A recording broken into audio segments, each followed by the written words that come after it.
Explosion en direct sur Public Sénat. Jean-Philippe Tanguy dégaine contre la majorité et démonte point par point la politique de Macron. Immigration, sécurité, pouvoir d'achat, rien n'échappe à sa charge. Une intervention musclée qui remet les pendules à l'heure. Vous allez voir, ça chauffe sur le plateau. Vous mentir, je n'ai pas regardé ces 5h30, donc je ne vais pas vous baratiner. Par contre, moi je suis très gêné par la tournure que prend cette commission d'enquête. Pourquoi? Moi j'en ai mené une commission d'enquête sur les ingérences. On n'est pas un tribunal. Nous ne sommes pas des procureurs. Et là, j'ai senti quand même dans les quelques extraits assez longs néanmoins que j'ai regardés, un vrai malaise là-dessus. On a la volonté quand même de la France insoumise, il faut bien le dire, et du reste de la gauche, de transformer cette commission d'enquête en inquisition. Donc moi, je ne défends pas M. Bayrou. Je trouve évidemment que les victimes qui ont pris la parole ou qui ont pris la parole pour les autres sont très courageuses, doivent être entendues et respectées. Mais s'il y a des faits, c'est à la justice de les traiter maintenant. Et le Parlement, une fois plus, n'est pas une autorité judiciaire et M. Bayrou n'a pas à être soumis à la question et à la torture pendant 5h30 pour essayer, en lui posant 20 fois la même question, d'essayer d'avouer ou de commettre une faute. Parce qu'on avait l'impression qu'il cherchait plus la faute de M. Bayrou, la faute politique, que la vérité pour les victimes. Et là, ça me dérange. Donc la France insoumise a fait de la politique? Enfin, en fait, instrumentalisation, quoi. Oui, je pense que c'est instrumentalisation. Je vois, voilà, une fois, moi, je ne nie pas les cœurs et les reins, mais si vous voulez poser, vraiment, c'est les méthodes de l'inquisition médiévale, hein, c'est-à-dire poser 50 fois la même question, en espérant qu'il y ait une version ou une erreur factuelle qui, prouve une vérité parallèle. Voilà, je trouve que c'est très dangereux, et je trouve surtout que, finalement, on oublie beaucoup les victimes dans cette triste affaire. Cela dit, la commission a pointé aussi des revirements dans son expression. Vous aussi, vous avez certainement pu le constater ces derniers mois. Est-ce qu'il a affaibli sa propre parole en ayant des déclarations contradictoires? Sans doute. Moi, c'est la réflexion que je me suis faite au début quand je l'ai entendu en hémicycle. Hein. N'oublions pas que cette histoire a commencé en hémicycle où il avait effectivement répondu des choses qui étaient parfois incohérentes. Mais bon, moi, j'essaie toujours de me mettre à la place des gens. Si je devais me souvenir de faits tragiques il y a 30 ans, avec d'une minute à l'autre, est-ce que ma version serait parfaitement valide? Est-ce que je ne me tromperais pas dans certains souvenirs? C'est possible, donc moi j'essaie de reprendre ça avec un peu de distance. M. Bayrou a toujours été un adversaire politique, que ce soit sur l'Union européenne, l'économie, la fiscalité, la sécurité, l'immigration. Je ne suis d'accord avec lui sur rien, mais j'essaie de le traiter en être humain, en compatriote, et pas seulement en adversaire politique. Les insoumis ont quand même tendance à traiter tout adversaire politique en ennemi, et à le traiter avec assez peu de tolérance. Bon. Mais ça veut dire pour vous que François Bayrou ne ressort pas affaibli politiquement de ces 5h30 d'audition? Une fois de plus, là pour le coup, je mentirais si je vous disais que j'avais suffisamment regardé pour tenir ce jugement. Je préfère m'en tenir à la prudence. En tout cas, j'ai pas vu de conclusion dans les médias que j'ai pu lire ce matin qui faisaient de nouvelles révélations. J'ai l'impression que tout ça a un peu tourné en rond. Bon, ça sent pas la censure, quoi, en fait, c'est ça que vous nous dites. Mais il y a des sujets qui peuvent mener à la censure, qui sont des vrais... Enfin, c'est pas que c'est un vrai sujet, mais pour le moment, je vois pas de mensonges ou de mise en doute de la probité de M. Bayrou qui permettrait de lui dénier le droit d'être Premier ministre. Il n'y aura pas de censure du RN sur Betterham? Pour le moment, non. Mais sur les retraites, sur la stagnation des salaires, sur la ruine des finances publiques, sur l'absence de loi sur l'immigration, sur l'énergie, on a été entendu pour le moment. Là, il y a des sujets de censure. On exerce une pression sur les sujets qui intéressent les Françaises et les Français qui mettent en cause M. Bayrou. Là, sur l'affaire Betterham, je ne vois rien qui l'empêche d'être Premier ministre pour le moment. Julien, on va parler du référendum. Oui, vous l'avez suivi mardi soir. Emmanuel Macron s'est dit défavorable à l'idée d'un référendum sur l'immigration. Il considère que l'article 11 de la Constitution qui encadre l'outil référendaire ne permet pas d'interroger les Français sur ce point. Alors on a écouté aussi Jordan Bardella hier qui lui maintient le fait que c'est possible. Mais alors expliquez-nous comment constitutionnellement vous comptez passer? Mais c'est Jordan Bardella qui a raison. En fait, on ne nous a jamais prouvé qu'on ne pouvait pas faire de référendum sur l'immigration par rapport au thème qu'avait choisi le général de Gaulle. L'immigration est à la fois un phénomène économique, un phénomène social, un phénomène institutionnel.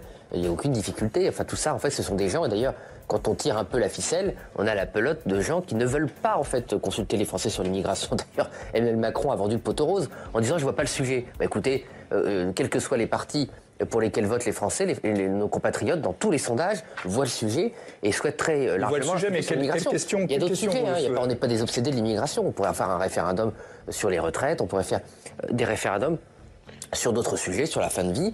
Mais l'immigration, c'est vrai que c'est un point saillant parce que si on n'affirme pas la volonté populaire sur le contrôle de l'immigration, nous avons un certain nombre d'autorités judiciaires et d'instances internationales qui nous mettent des bâtons dans les roues. Mais quelle question vous souhaiteriez poser par référendum sur l'immigration ? Vous avez raison, effectivement, parce que parfois on croit, surtout quand on entend Emmanuel Macron, qu'on serait en Suisse et qu'on aurait des votations sur est-ce que vous voulez tel ou tel phénomène ou telle question. Non, en fait, en France, c'est sur un projet de loi, une proposition de loi. Donc nous, c'est la proposition de Marine Le Pen sur l'immigration qui a été déposée il y a plusieurs années, qu'on pourrait mettre à jour parce que peut-être qu'il y a des petites mises à jour à faire, mais enfin, 99... Non, mais je dis ça par prudence pour pas être arrogant, mais 99% du texte pourrait passer devant les Français par référendum. Ce qui était passé la dernière fois en 2005, sur le traité européen, c'était souhaitez-vous la ratification du traité en pièce jointe, si je puis dire, et on avait tous reçu le traité européen par la poste. Mais là, sur l'immigration, c'est constitutionnel ce que vous voulez faire ? Ah oui, tout à fait. Franchement, je n'ai aucun doute là-dessus. Je comprends très peu ce débat parce que, en plus, moi, je m'étais penché à l'époque en disant oui, l'immigration, c'est sociétal. En fait, le mot sociétal n'existait pas en 1958. C'était le mot social. Cette différence a été faite sous influence américaine dans les années 70. C'est un mot qui n'a été reconnu par l'Académie française que dans les années 70-80. Donc en fait, dans la tête du général de Gaulle, et moi qui connais un peu la prose et le verbe du général de Gaulle pour l'avoir lu et relu, le mot sociétal n'existe pas dans la prose du général de Gaulle, c'est le mot social. La question du vote, même Bruno Retailleau, qui est favorable à un référendum sur l'immigration, il dit pour le moment on peut le limiter à quelques sujets, notamment la question des prestations sociales. C'est très intéressant, la question sur M. Retailleau, c'est qu'en fait, comme lui-même n'a jamais voulu assumer ses responsabilités sur l'immigration, il avait lui-même utilisé cette histoire qu'on ne pouvait pas consulter les Français directement pour gagner du temps. Un référendum non, lui, il veut gagner du temps. Il veut d'abord qu'on modifie la Constitution et ensuite qu'on voit un référendum sur l'immigration. Donc ça veut dire envoyer ça à la Saint-Glinglin. Et ça, c'est la spécialité de LR. D'ailleurs, on le voit bien, puisque maintenant il a accepté de travailler avec M. Macron. Qu'est-ce qu'il propose sur l'immigration de concret, M. Retailleau, à part des prises de parole, des conférences de presse et des micro-polémiques avec M. Wauquiez? Rien. Nous, ça fait 6 mois qu'il est au gouvernement. Il ne nous a rien proposé. Contrairement à ce qu'il avait annoncé. Sur la fin de vie, vous le disiez, Emmanuel Macron, il a promis, en revanche, un référendum si toutefois le débat s'enlise au Parlement. Est-ce que vous, qui êtes favorable à ce texte, vous êtes satisfait? Non, parce que nous, on a toujours été pour que ce soit les Français qui tranchent les questions, pour le coup, sociétales ou sociales, les grandes questions de société. Donc nous, on aimerait bien qu'on aurait pu avoir un référendum sur... donc là, vous êtes satisfait avec ce que dit Emmanuel Macron, qui dit si le débat s'enlise au Parlement, il y aura un référendum sur la fin de vie. Écoutez, personne n'a obligé Emmanuel Macron, lors des vœux, à annoncer que les Français seraient enfin consultés par référendum. Cinéma qui nous a fait quand même, vous reconnaîtrez, plusieurs fois depuis 7 ans. Et à chaque fois, c'est déceptif. À chaque fois, on est déçus. Et je vois bien sur le terrain, où il n'y a pas grand monde qui attendait quelque chose, enfin certains qui attendaient la prise de parole d'Emmanuel Macron pensaient qu'on aurait enfin un référendum. Donc c'est dommage, parce qu'effectivement on a déjà eu un débat assez long à l'Assemblée nationale sur la fin de vie, ça a été repris à zéro. Pour vous, il faut faire référendum avant la fin des débats au Parlement ? Ah moi j'aurais préféré un référendum avant, oui. Donc là on suspend les débats parlementaires et référendum ? Ah oui, on aurait préféré, oui. C'est ce que vous demandez ? Quand vous dites non, c'est qui ? Parce que Marine Le Pen, par exemple, elle est opposée au texte. Oui, elle est opposée au texte, mais elle était pour le référendum. Même s'il débouche, ce qui devrait être le cas. Ah c'est le sens du référendum. Sur le fait que nous, les Français sont favorables au texte. Nous, on respecte les Français, mais ça aurait été l'occasion pour Marine Le Pen et Jordan Bardella d'expliquer clairement leur position, de convaincre sans doute avec leur force morale les Français de leur position. Mais ça aurait fait un débat clair, parce que le risque aussi de ce qui se passe à l'Assemblée, c'est que le texte, moi-même qui veux le voter, soit dévoyé avec la fin d'un certain nombre de garde-fous, aussi bien pour les soignants que pour les patients, et pour ceux qui sont d'une souffrance telle qu'ils pensent devoir recourir à cette extrémité, rendre le texte impossible à voter. Voilà. C'est vrai que moi je m'inquiète de certains abus qu'on voit à l'Assemblée nationale. Hier, on a eu une volonté de faire de faire entrer des associations à l'école pour expliquer la fin de vie. Enfin, je ne vois pas trop ce que cela vient faire dedans. Une volonté aussi d'obliger les soignants à pratiquer ou à être formés à la fin de vie alors qu'ils ne veulent pas le faire. Bon, moi qui suis pour la fin de vie, je suis totalement contre ces mesures excessives et extrémistes. Donc vous ne savez pas encore si vous voterez pour ou contre ce texte. Ça va dépendre de ce qu'il y a dedans. Moi, je suis pour le principe de la liberté de choisir sa fin de vie et pour le principe du suicide assisté. Mais je ne suis pas pour une loi sans garde-fou et surtout pour ne pas respecter la liberté des soignants. Moi, mon choix personnel, il se fonde sur la liberté. Donc je ne peux pas demander la liberté pour les patients et l'absence de liberté pour les soignants. Mais votre vote, il est acté ou pas ? Pour le moment, il n'est pas acté. Mais cela dit, de ce que je crois comprendre de votre propos, vous êtes au final assez d'accord avec le président de trancher s'il y a enlisement. Là, ce que vous êtes en train de nous dire, c'est qu'il y a enlisement. Il y a détérioration. Il n'y a pas spécialement enlisement, ça va pas spécialement lentement, mais il y a une détérioration du texte. Et comme en fait, les macronistes sont très peu présents depuis la nouvelle législature, il faut bien le dire, on a une surmobilisation du groupe RN et de la gauche. Malheureusement, le nombre de députés RN est inférieur au nombre de la gauche coalisée. Et donc, si les macronistes et les partisans de M. Wauquiez, M. Retailleau sont absents, c'est difficile de limiter le pouvoir toxique de la gauche. Parmi les annonces d'Emmanuel Macron, mardi soir, il y a loué des places de prison à l'étranger pour lutter contre la surpopulation carcérale. Selon Le Figaro, ce projet concernerait les détenus étrangers qui seraient transférés dans des pays de l'Est. Est-ce que vous soutenez cette idée ? Si on s'oriente vers cette possibilité, ça change un peu la nature du choix, parce qu'au début on a l'impression que des détenus français allaient être envoyés à l'étranger, les privant de leur famille. Bon, moi je suis pour condamner les gens à la prison, c'est pas pour les condamner à ne plus voir leur famille. Donc bon, si ça concerne des détenus étrangers qui peut-être n'ont pas de famille en France ou qui sont par exemple des clandestins et donc qui n'ont pas non plus de famille en France, ça peut s'entendre. Enfin c'est quand même... En tout cas, ça peut se discuter. Donc dans ce cas, vous soutiendrez ? Non, ça peut se discuter, mais c'est quand même tragique pour notre pays d'avoir recours à ces méthodes, alors que la France a les moyens d'avoir des prisons dans des délais raisonnables. Des moyens dans des délais raisonnables, c'est une question.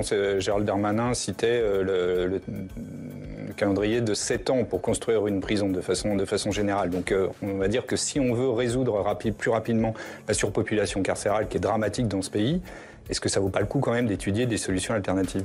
On peut étudier, on n'est pas doctrinaire et on n'est pas pour la politique du pire. Donc on peut, nous, de toute façon... Non mais en revanche, vous êtes pour une politique de sévérité. Oui, tout à fait. De la justice. Ce qui voudrait dire potentiellement plus de gens envoyés en prison. Comment vous faites du coup ce qui aggrave la surpopulation carcérale à place égale ? C'est-à-dire déjà, nous on n'est pas d'accord avec le calendrier de 7 ans. Bon, d'ailleurs, il est faux, parce que s'il y avait eu 7 ans, il y aurait beaucoup plus de places de prison. Aussi bien le programme de Nicolas Sarkozy que de Mme Taubira, que de M. Macron, qui gouverne depuis 7 ans, n'ont pas été exécutés, aucun des 3 programmes de construction de prison. Donc en fait, ce délai est une excuse. En réalité, un certain nombre d'influences au ministère de la Justice et contre la prison. Moi, je me souviens quand je faisais mes études à Sciences Po, on avait une association qui s'appelait le GENEPI, qui est une association qui était contre l'incarcération par principe, contre la prison par principe, dans la grande tradition foucaldienne. Et ces gens, souvent, allaient au ministère de la Justice, voulaient infiltrer le ministère de la Justice pour, exercer leur idéologie anti-prison. Ils le font malheureusement avec beaucoup d'efficacité. Par ailleurs, ces délais, on peut les réduire, parce que c'est essentiellement de la bureaucratie, de la paperasserie. On a réussi à le faire pour Notre-Dame. Je pense qu'on pourrait le faire pour beaucoup d'infrastructures importantes. On en parlait avec la 69. J'ai vu avant que j'arrive ce délire judiciaire sur la 69, mais qui malheureusement est caractéristique de notre pays, où tout prend un temps fou, où la paperasserie bloque tout, la bureaucratie bloque tout, avec aussi des surcoûts. Donc on pourrait aller beaucoup plus vite. Moi, mais on a un peu du mal à comprendre votre réticence sur cette proposition. Mais parce que moi, je suis un souverainiste. J'ai pas envie que la France ait besoin de pays étrangers pour exercer sa justice souveraine. Enfin, c'est quand même une dégradation de l'image de notre pays et de nos moyens qui est considérable. J'ai pas envoyé les détenus à l'étranger parce que mon pays est incapable d'exercer sa justice. Enfin, qu'en dirait-on si la France louait ses prisons à l'étranger ? On se dirait, c'est quand même pas terrible, voilà. Bon, non, mais sauf que le RN était le premier à dire que les détenus étrangers contribuent à la surpopulation carcérale et que du coup il faudrait les expulser pour mais j'ai nuancé, vous avez raison, madame. La surpopulation carcérale. Vous avez parfaitement raison, c'est pour ça que j'ai nuancé ma réponse quand vous m'avez informé que des précisions que j'ignorais ont été apportées sur la nature de cette proposition. Comme M. Macron l'a évoqué avant-hier, c'était pas du tout ce qu'il avait dit. Donc une fois plus, on n'est pas pour la politique du pire, on regarde les projets pour ce qu'ils sont, on n'a pas d'opposition de principe sur ce sujet, mais c'est quand même une reconnaissance que les gouvernements, depuis M. Sarkozy, je le regrette, n'ont pas construit les prisons qui avaient été promises aux Français. C'est toujours pareil, c'est-à-dire qu'aux élections, nos adversaires piquent le programme du Rassemblement national, jouent les gros durs pour nous prendre des voix et trompent les Français, c'est dommage. Est-ce que vous voterez la loi qui donne plus de pouvoir aux polices municipales, ce qu'a dit Emmanuel Macron, d'aligner on l'a toujours proposé, une fois plus tout ça. Voilà. De toute façon, toutes les propositions d'Emmanuel Macron pour durcir les lois viennent du programme de Marine Le Pen. Donc si ça vient de notre programme, nous on le vote. Malheureusement, souvent, ce sont plus des demi-mesures que des programmes complets et cohérents. Mais une fois plus, nous on refuse la politique du pire, contrairement à la gauche qui est malheureusement dans la radicalisation et dans l'obstruction. Nous on refuse la politique du pire. Donc dès que ça va un peu dans le bon sens, on prend. Sur le budget, Julien? Oui, là où, à mon avis, il n'a pas été piqué des mesures chez vous, c'est sur l'idée d'une conférence de financement pour revoir le modèle social. Alors c'est vrai que, sous-entendu, on sent poindre l'envie d'une TVA sociale. Qu'est-ce que vous pensez de cette proposition ? C'est vraiment le magasin, le musée des horreurs de Bercy, quoi. Il y a la TVA sociale, Bercy le veut depuis 20 ans, hein, depuis 2007. Et c'est toujours de l'imposer dans le cerveau des dirigeants. Ça vient aussi de l'Union européenne qui est très favorable à ce genre de mesures. Nous sommes contre. La TVA, c'est l'impôt le plus injuste. Il le cible en proportion, tape en proportion le pouvoir d'achat des classes moyennes et des classes populaires bien plus que des plus privilégiés. C'est une fausse bonne idée. Par ailleurs, maintenant en France, pendant longtemps, on a une consommation dynamique. Comme aujourd'hui, on a un phénomène de déconsommation, y compris sur des produits de première nécessité, y compris des produits d'hygiène, qui est très inquiétante. Donc au lieu de vouloir toujours taper et taxer les Françaises et les Français, on devrait se comprendre pourquoi il y a une crise du pouvoir d'achat. On n'en a pas beaucoup parlé avec M. Macron, c'est dommage. Et surtout, il faut faire des économies, parce que augmenter encore les impôts, la TVA, c'est le principal impôt qui touche les Français avec la CSG, donc c'est encore les taxer, encore leur gratter de l'argent. Et franchement, où sont les propositions d'économie sociale? Mais vous-même, vous appelez à une réforme de la TVA. Comme vous le dites, elle est injuste à l'heure actuelle. Oui. Donc il faut la revoir. On veut la baisser. C'est-à-dire que nous, on pense que c'est injuste, donc on veut la baisser. M. Macron, il pense que c'est formidable, sur certains produits, il veut l'augmenter. Oui, sur les produits de première nécessité et sur l'énergie, c'est-à-dire des produits de première nécessité. Pourquoi est-ce qu'on voulait baisser l'énergie qui est à 20% et pas à 5,5 comme le pain ou l'alimentation? C'est qu'on considère que l'énergie est un produit de première nécessité. Et ceux qui nous écoutent le savent bien que sans énergie, c'est difficile de vivre. Mais donc, pourquoi être défavorable à l'idée d'une conférence sur le financement du modèle social dès lors que ça appelle à des négociations et justement à l'ouverture peut-être de nouvelles pistes sur la TVA? Parce que je sais comment ça va finir avec des hausses. Je le sais déjà, on le sait déjà. C'est pour de toute façon, le but de la manœuvre, c'est de financer le déficit. Donc, on ne finance pas le déficit en baissant les impôts, sauf s'ils ont des mesures magiques de baisse des dépenses. Mais moi, je suis en lien comme avec Mme de Montchalin et M. Lombard à Bercy assez régulièrement. J'ai toujours pas eu de réforme structurelle. Puisqu'on parle de pouvoir d'achat, vous souhaitez réformer l'épargne réglementée. Expliquez-nous. Oui. C'est-à-dire que nous avons découvert avec mon collègue François Jolivet que les épargnants français étaient en fait très mal protégés, contrairement à un lieu commun. Il y a 900 milliards d'épargne réglementée, classe moyenne et classe populaire, et cette épargne n'est pas protégée contre l'inflation. Jusqu'à une réforme de 2018, la formule de calcul des intérêts de l'épargne permettait de protéger contre l'inflation.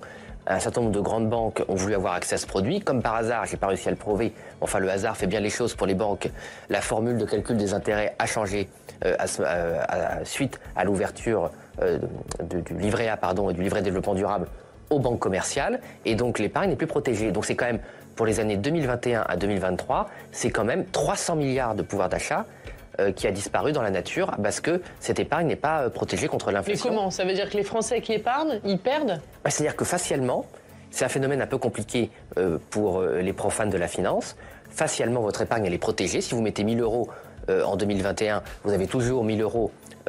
Vous avez un peu plus avec les intérêts en 2023, mais en fait ces intérêts sont inférieurs à l'inflation et donc vous avez perdu du pouvoir d'achat. C'est-à-dire qu'en pouvoir d'achat réel, il vous reste 980 €. Donc il faut revenir à des formules plus solides. Et surtout, en fait, derrière cela, il faut financer des activités rentables parce qu'en fait, on demande aux épargnants des classes populaires et des classes moyennes de financer des causes d'intérêt général qui doivent être financées, le HLM, le financement des collectivités territoriales, mais par nature, ça rapporte rien. Alors que si on finançait l'économie réelle sans risque, évidemment, avec un financement tellement diversifié qu'il nous protégerait contre les aléas du marché, eh bien, on pourrait mieux rémunérer les épargnants. Alors, il ne s'agit pas de promettre le Pérou ou de promettre l'impossible, mais on pourrait les rémunérer à 0,5, 1 point de plus que l'inflation, et tout le monde serait content. Parce que parallèlement, ce que d'ailleurs disait Arnaud Montebourg au Sénat la semaine dernière, l'économie française est sous-financée. Donc on a en tout 6 000 milliards d'épargne, et on a une économie qui est sous-financée, c'est pas normal. Julien, on va parler de Vladimir Poutine. Oui, puisqu'on l'a appris hier, il ne se rendra pas en Turquie, mais une délégation russe sera bien présente pour négocier avec Zelensky. Cela dit, cette absence de Vladimir Poutine à Istanbul, pour vous, c'est le signe qu'il ne veut pas la paix?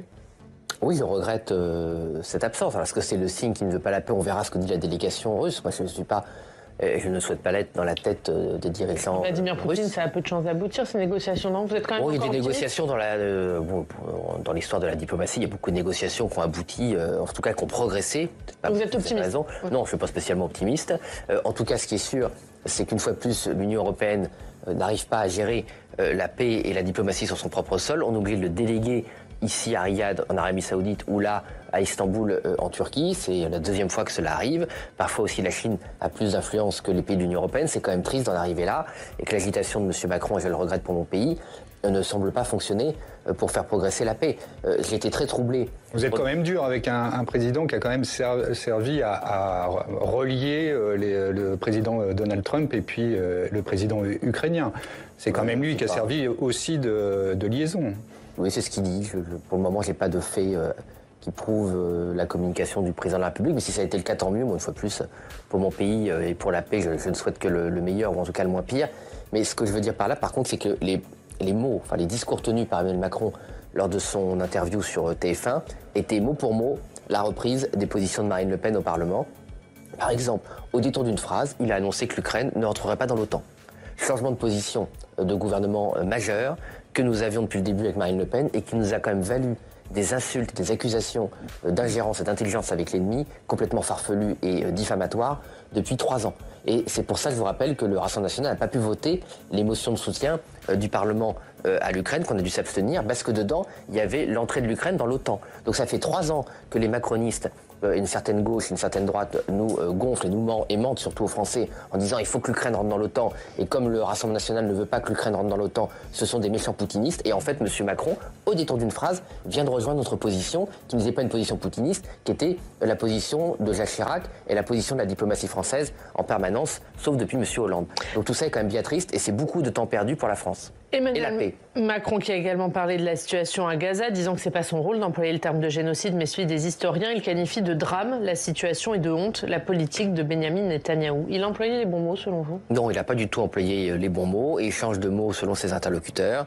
Au début, M. Macron voulait une forme d'OTAN, enfin une coalition, pardon, contre le Hamas en soutien à la sécurité d'Israël. Maintenant, il en est presque à reprendre la propagande du Hamas. C'est quand même... Vous exagérez, la propagande du Hamas, les mots sont forts. Ils sont même d'ailleurs, vous rapprochez finalement des propos de Benyamin Netanyahou qui a dit qui a qualifié Emmanuel Macron, qui l'a accusé de se ranger du côté d'une organisation terroriste. Vous en êtes presque à reprendre les mots de Benyamin Netanyahou. Mais moi, je reprends mes propres mots, pas les mots d'un gouvernement étranger, même s'il peut être un gouvernement ami, comme celui d'Israël, qui, je rappelle, est la seule démocratie du Moyen-Orient et qui est légitime. Comment vous qualifiez ce qui se passe à Gaza à l'heure actuelle? Israël tente d'assurer sa sécurité et tente d'éliminer un mouvement terroriste qui, malheureusement, a choisi un peuple innocent comme bouclier. Donc j'entends beaucoup de gens qui, depuis leur canapé, savent comment mener une opération militaire contre le Hamas. Moi, si ces gens ont quelque chose à proposer de plus, comment dire, de moins douloureux, de moins tragique, bien sûr, mais je le regrette. Mais comment se fait-il que, comment dire, depuis 6 mois, moi j'aurais préféré que les puissances occidentales, comment dire, dénervent la puissance et l'influence du Hamas en influant sur les puissances au Moyen-Orient qui malheureusement le soutiennent, en particulier dans le Golfe. Ça n'a pas été fait. Voilà, ce qu'il faut, c'est débrancher tous les moyens de contrôle et de pouvoir du Hamas ou d'un certain nombre de ses proxys, ici ou là. Ça n'est pas fait. Donc faire de la morale, même si ça part d'un bon sentiment sur ce que subit le peuple palestinien, ça ne sert à rien. Voilà. Et en tout cas, je ne vois personne proposer de solution au gouvernement israélien. Julien, un dernier mot rapidement. Oui, simplement sur ce sondage commandé par l'IFOP, par l'Institut Hexagone, qui est financé en partie par le milliardaire Pierre-Édouard Stérin. Il a montré tout le potentiel de Jordan Bardella à la présidentielle, en capacité de remporter les seconds tours face à tous les candidats, hormis Édouard Philippe. C'est plutôt positif, non ? C'est très positif pour notre force politique, pour les idées qu'on porte et la qualité et les qualités reconnues à Jordan Bardella. Le problème, c'était pas du tout évidemment les bons résultats de Jordan, c'était cette volonté d'exclure Marine Le Pen et de nourrir un récit de certains lobbies contre la candidature de Marine Le Pen, alors qu'elle est présumée innocente et qu'elle pourra se présenter quand justice lui sera rendue. C'est ça qui était insupportable. Et moi, il y a un peu de naïveté, je trouve, dans certains commentaires sur la politique française, sur l'utilisation des sondages. Évidemment. Les lobbies, ils viennent d'où? De chez vous? Non, ils viennent pas de chez nous, ils viennent. Il n'y a pas une bataille aussi derrière en disant il faut peut-être préparer, faire que le plan B devienne le plan A. Ça, c'est justement ce récit que je dénonce. Le parti est 100% mobilisé derrière Marine Le Pen, c'est notre candidate naturelle. C'est elle, par ailleurs, qui a choisi et légitimé Jordan Bardella il y a très longtemps. C'est d'ailleurs la seule personnalité politique avec autant d'influence active, j'ai pas d'autres souvenirs, qui, alors que son influence politique était majeure, a choisi un dauphin et lui a donné beaucoup d'influence. Ce qui prouve d'ailleurs la qualité de Marine Le Pen, parce que malheureusement, trop d'hommes et trop de femmes politiques passent leur vie à refuser toute qualité interne, tout talent interne, par peur que ça leur fasse de l'ombre. Marine Le Pen, elle, a montré qu'elle avait suffisamment confiance en elle pour avoir des talents auprès d'elle. Et on a la chance d'avoir ces talents. Jean-Philippe Tanguy aura-t-il réussi à réveiller les consciences avec cette démonstration implacable? Son discours marque-t-il un tournant dans le débat politique?